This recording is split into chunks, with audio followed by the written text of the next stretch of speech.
നമസ്കാരം. ശബരിമല സ്വർണ്ണക്കൊള്ളയിൽ SITക്കെതിരെ അതൃപ്തി പ്രകടിപ്പിച്ച് ഹൈക്കോടതി. പ്രധാന പ്രതികളുടെ അറസ്റ്റ് വൈകുന്നതിനെതിരെയാണ് വിമർശനം.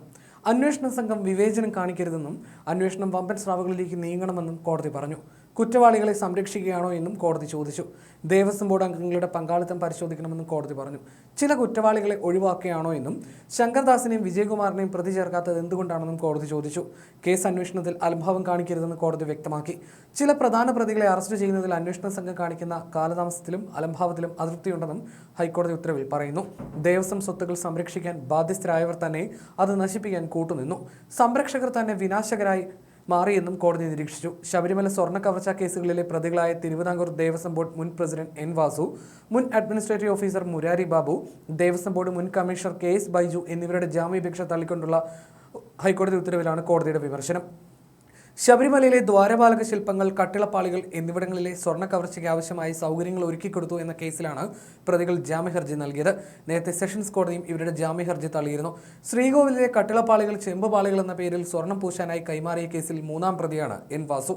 കട്ടിളപ്പാളിയിലെ സ്വർണ്ണപ്പാളികൾ ചെമ്പാണെന്ന് എഴുതാൻ കമ്മീഷണറായിരുന്ന N. വാസുവാണ് നിർദ്ദേശം നൽകിയതെന്ന് കണ്ടെത്തിയതോടെയാണ് അദ്ദേഹത്തെ കേസിൽ പ്രതിയാക്കിയത്.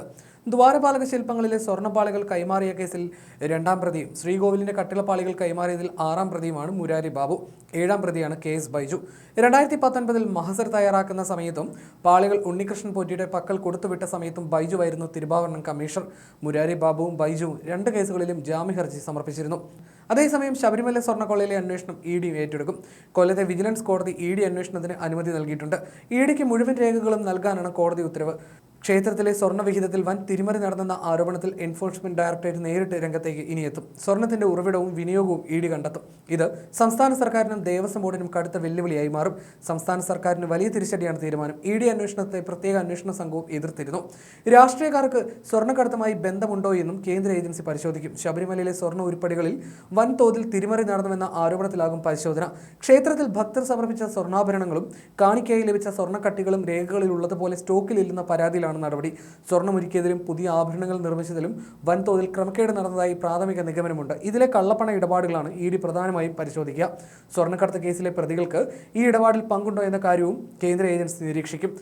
കോടതി അനുമതി കിട്ടിയതോടെ ദേവസ്വം ബോർഡിലെ ഉന്നത ഉദ്യോഗസ്ഥരിൽ നിന്നും സ്വർണം കൈകാര്യം ചെയ്ത ജീവനക്കാരിൽ നിന്നും ED വിവരങ്ങൾ തേടും. പോലീസ് നടത്തിയ അന്വേഷണത്തിൽ തൃപ്തികരമായ കണ്ടെത്തലുകൾ ഉണ്ടായില്ലെന്ന ആക്ഷേപങ്ങൾക്കിടയിലാണ് ED എത്തുന്നത്. EDക്ക് രേഖകൾ കൈമാറുന്നത് അന്വേഷണത്തെ ബാധിക്കുമെന്നതായിരുന്നു പ്രത്യേക അന്വേഷണ സംഘത്തിന്റെ നിലപാട്. കോടതി ഇക്കാര്യം അറിയിക്കുകയും ചെയ്തു. ഈ വാദം തള്ളിയാണ് രേഖകൾ നൽകാനുള്ള ഉത്തരവ്. ശബരിമലയിൽ ഭക്തർ വഴിപാടായി സമർപ്പിച്ച കിലോ കണക്കിന് സ്വർണം ഒരുക്കിയതിലും പുതിയ ആഭരണങ്ങൾ നിർമ്മിച്ചതിലും വൻ അഴിമതി നടന്നുവെന്ന ആരോപണം ഏറെക്കാലമായി കേരളത്തിൽ പുകയുന്നുണ്ട്. സ്വർണത്തിന് പകരം ചെമ്പ് വെച്ചുവെന്നും ഉരുപ്പടികളുടെ തൂക്കത്തിൽ വൻ കുറവുണ്ടായെന്നുമുള്ള ഓഡിറ്റ് റിപ്പോർട്ടുകൾ ഭക്തജനങ്ങളിൽ വലിയ പ്രതിഷേധമുണ്ടാക്കിയിരുന്നു. ED അന്വേഷണത്തിന് കോടതി അനുമതി നൽകിയതോടെ വർഷങ്ങളായി ദേവസ്വം ബോർഡ് പൂഴ്ത്തിവെച്ചിരുന്ന ഓഡിറ്റ് റിപ്പോർട്ടുകളും സ്വർണ്ണ കൈമാറ്റ രേഖകളും ഇനി കേന്ദ്ര ഏജൻസിയുടെ മേശപ്പുറത്തെത്തും. അന്വേഷണം തങ്ങൾ നടത്തിയാൽ മതി എന്ന പ്രത്യേക അന്വേഷണ സംഘത്തിന്റെ വാദം കോടതി തള്ളിയത് സർക്കാരിനും പോലീസിനും വലിയ തിരിച്ചടിയായി. ഇതുകൂടാതെയാണ് ഹൈക്കോടതിയുടെ ഭാഗത്തു നിന്നും SITക്കെതിരെ രൂക്ഷ വിമർശനവും എത്തിയിരിക്കുന്നത്.